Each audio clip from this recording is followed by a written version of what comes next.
అలానే మిసేస్రావు.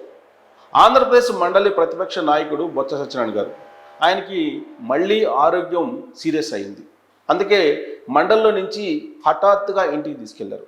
బీపీలో ఫ్లక్చువేషన్స్ రావడంతో ఆయన్ని ఇంటికి తీసుకెళ్ళటం జరిగింది. అసలు ఇంతకీ ఎందుకు ఆయన బీపీలో ఫ్లక్చువేషన్స్ ఉన్నాయి అనే దాని మీద కనుక మనం ఒక్కసారి మండలిలో ఉండేటువంటి సిచ్యువేషన్ని అనలైజ్ చేసుకుంటే కనుక గత 4-5 రోజుల నుంచి మండలిలో రాజకీయపరమైనటువంటి వాతావరణం బాగా హీట్ ఎక్కింది.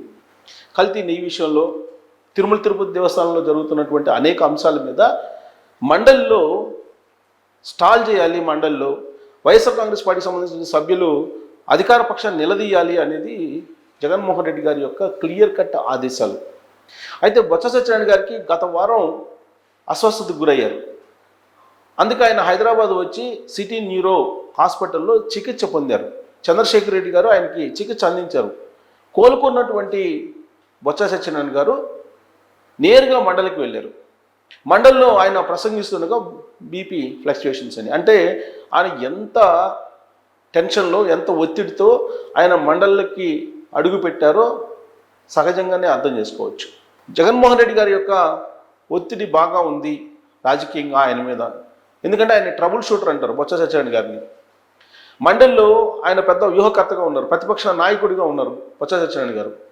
ఆయన అస్వస్థతకు గురైన కారణంగా కల్తీ నెయ్యి విషయంలో కానీ, లేదా వాయిదా తీర్మానాలు పెట్టి తిరుమల తిరుపతి దేవస్థానం చైర్మన్ బిఆర్ నాయుడు గారిని రాజీనామా చేసేటువంటి డిమాండ్ విషయంలో కానీ వైఎస్ఆర్ కాంగ్రెస్ పార్టీ మండలిలో వెనకబడింది అనేటువంటి ఒక ఒపీనియన్ వైఎస్ఆర్ కాంగ్రెస్ పార్టీలో వినిపిస్తూ ఉంది. అందుకే బొత్స సత్యనారాయణ గారు కొంచెం కోలుకున్నారు అని తెలియగానే ఇమీడియట్గా మండలికి పొమ్మని చెప్పి ఆదేశాలు వచ్చినాయి అధిష్టానం నుంచి. అందుకే ఆయన పూర్తిగా కోలుకోకుండానే మండలిలో అడుగుపెట్టారు అనేది ఒక వర్షన్. అయితే ఆయన మండలిలోకి అడుగుపెట్టినటువంటి వెంటనే మంత్రి లోకేష్ గారు, గురువుగారు బాగున్నారా, మీ ఆరోగ్యం కుదిరిపడి మళ్ళీ మండలిలోకి అడుగుపెట్టడం సంతోషం అని చెప్పి ఆయన ప్రస్తావించారు.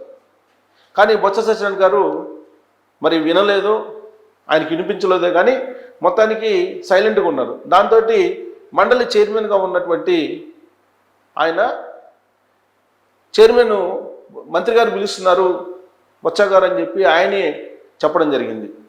సో దీంతో బొత్స సత్యనారాయణ గారు మాట్లాడడం జరిగింది లోకేష్ గారితో. సో చాలా కార్డియల్ రిలేషను బొత్స సత్యనారాయణ గారితో లోకేష్ గారు నడిపారు. గురువు గారు అంటూ సంబోధించారు. సో దీంతో కూల్గా వాతావరణం ఉంది మండలిలో. కానీ ఆయన ప్రసంగించేటువంటి సమయంలో బహుశా ఆయన బీపీ ఫ్లక్చువేషన్ కావడానికి అధిష్టానం నుంచి వచ్చినటువంటి ఒత్తిడే కావచ్చేమో అనేటువంటిది పార్టీ క్యాడర్లో, అలాగే ఆయన అభిమానుల్లో వినిపిస్తూ ఉంది. ఉత్తరాంధ్రలో బలమైనటువంటి నాయకుడు బొత్స సత్యనారాయణ గారు ఒక ట్రబుల్ షూటర్గా పనిచేస్తూ ఉన్నారు వైఎస్ఆర్ కాంగ్రెస్ పార్టీకి. కాంగ్రెస్ పార్టీ అధికారంలో ఉన్నప్పుడు కూడా, రాజశేఖర రెడ్డి గారు ముఖ్యమంత్రిగా ఉన్నప్పుడు కూడా ఉత్తరాంధ్రలో బొత్స సత్యనారాయణ గారికి ప్రాధాన్యత ఇచ్చేవాళ్ళు. పిసిసి అధ్యక్షుడిగా కూడా చేశారు బొత్స సత్యనారాయణ గారు ఉమ్మడి ఆంధ్రప్రదేశ్కి. ఆంధ్రప్రదేశ్ విడిపోయేటువంటి సమయంలో కూడా కీలకమైనటువంటి పాత్రని పోషించారు. ఆయన సతీమణి ఎంపీగా పనిచేశారు. ప్రస్తుతం ఆవిడ ప్రాక్టీస్ చేస్తున్నారు లా చదివి.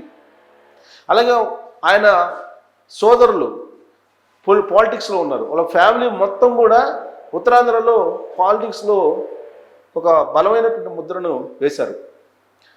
విజయనగరం జిల్లా గజపతి నగరం మండలంలో కెంపుపురం అనేటువంటి గ్రామంలో ఆయన జన్మించారు. అక్కడి నుంచి ఆయన రాజకీయ ప్రస్థానం ప్రారంభమైంది. 1999లో మొదటిసారిగా విజయనగరం ఎంపీగా గెలిచారు. ఇంకా అక్కడి నుంచి తిరిగి చూడలేదు బొత్స సత్యనారాయణ గారు. 2004లో ఎమ్మెల్యేగా గెలిచి ఆ తర్వాత ఆయన మినిస్టర్ అయ్యారు. రాజశేఖర రెడ్డి గారి క్యాబినెట్లో మినిస్టర్ చేశారు. పంచాయతీరాజ్ గ్రామీణాభివృద్ధి చేశారు. అలాగే చాలా కీలకమైన డిపార్ట్మెంట్లో మంత్రిత్వ శాఖలను నిర్వహించారు. చాలా ఫ్రెండ్లీగా ఉంటారు, అందరితోటి జోవియల్గా ఉంటారు. మీడియా ఫ్రెండ్లీగా ఉండేటువంటి లీడర్ ఎవరైనా ఉన్నారంటే బొత్స సత్యనారాయణ గారే. అందరినీ చాలా ఆప్యాయంగా పలకరిస్తూ ఉంటారు. ఎంపీగా ఝాన్సీ గారు ఉన్నప్పుడు, ఆయన సతీమణి ఝాన్సీ గారు ఉన్నప్పుడు ఢిల్లీలో కూడా అందరితోటి ఆప్యాయంగా ఉండేవాళ్ళు, ఫ్యామిలీ మొత్తం కూడా. సో అంత కార్డియల్ రిలేషన్ మెయింటైన్ చేస్తూ రాజకీయాలు నడుపుతూ ఉంటారు బొత్స సత్యనారాయణ గారు. అందుకే ఉత్తరాంధ్ర పాలిటిక్స్ మొత్తాన్ని కూడా ఆయనకు అప్పచెప్పాలి అనేది జగన్మోహన్ రెడ్డి గారి యొక్క ఆలోచన. అయితే ప్రతిపక్ష నాయకుడిగా తనకంటే ఎక్కువ హోదాలో ఉన్నారు అనేటువంటి భావన జగన్మోహన్ రెడ్డి గారిలో ఉంది అనేది కూడా అప్పుడప్పుడు వైఎస్ఆర్ కాంగ్రెస్ పార్టీలో చర్చ జరుగుతుంది. అంటే రాజ్యాంగం పరంగా నెంబర్ 1 ప్లేస్ ఎవరు ఉన్నారు వైఎస్ఆర్ కాంగ్రెస్ పార్టీలో అంటే బొత్స సత్యనారాయణ గారు. పార్టీ పరంగా అధినేతగా జగన్మోహన్ రెడ్డి గారు ఉన్నప్పటికీ కూడా అందుకే జగన్మోహన్ రెడ్డి గారు ప్రతిపక్ష నేత హోదా ఇవ్వండి అని చెప్పి అసెంబ్లీలో పట్టుబట్టడానికి కారణం కూడా అనేది కూడా మరొక వాదన వైఎస్ఆర్ కాంగ్రెస్ పార్టీలోనే వినిపిస్తూ ఉంటుంది కొంతమంది దగ్గర ప్రైవేట్ సంభాషణలో. బొత్స సత్యనారాయణ గారు 2015లో వైఎస్ఆర్ కాంగ్రెస్ పార్టీలో జాయిన్ అయ్యారు.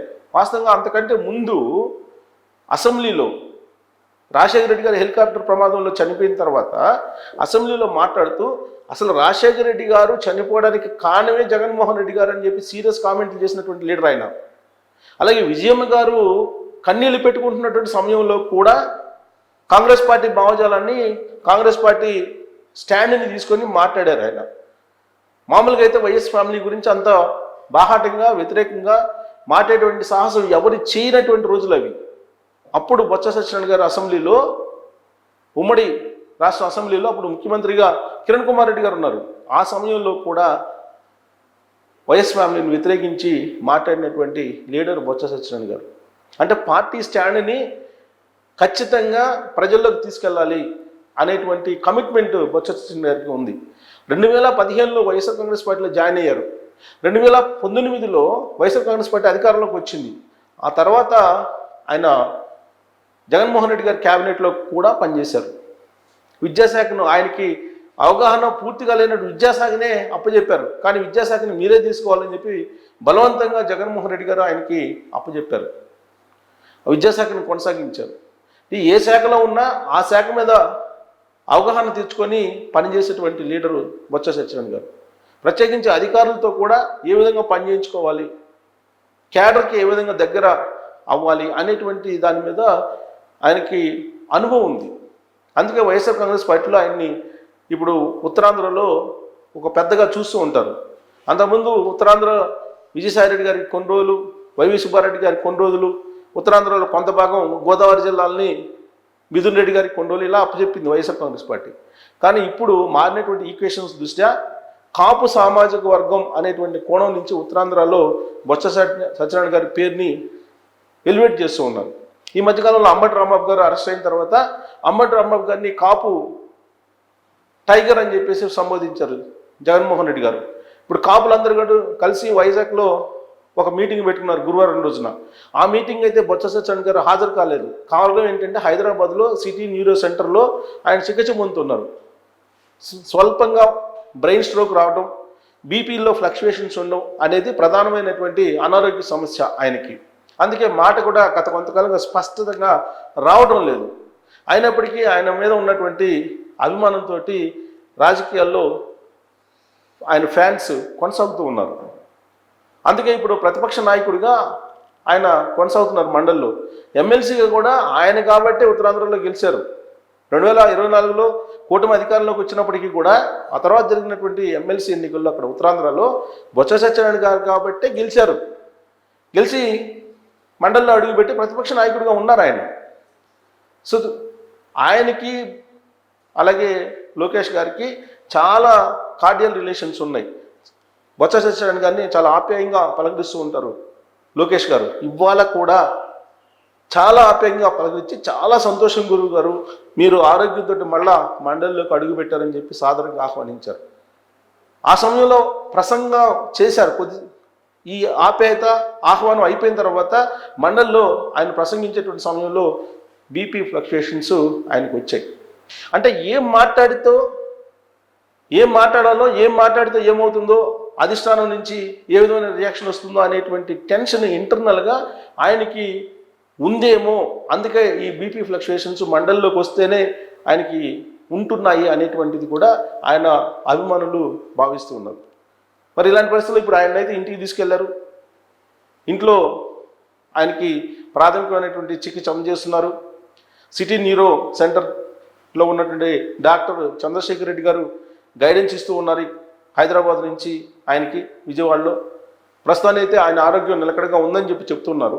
బట్ ట్రబుల్ షూటర్గా ఉన్నటువంటి బొత్స సత్యనారాయణ గారు ఏ పార్టీలో ఉన్నా ఆయన ఆరోగ్యం నిలకడగా ఉండి ఆయన మరింత చురుగ్గా రాజకీయాల్లో కొనసాగాలని కోరుకుందాం. Thank you.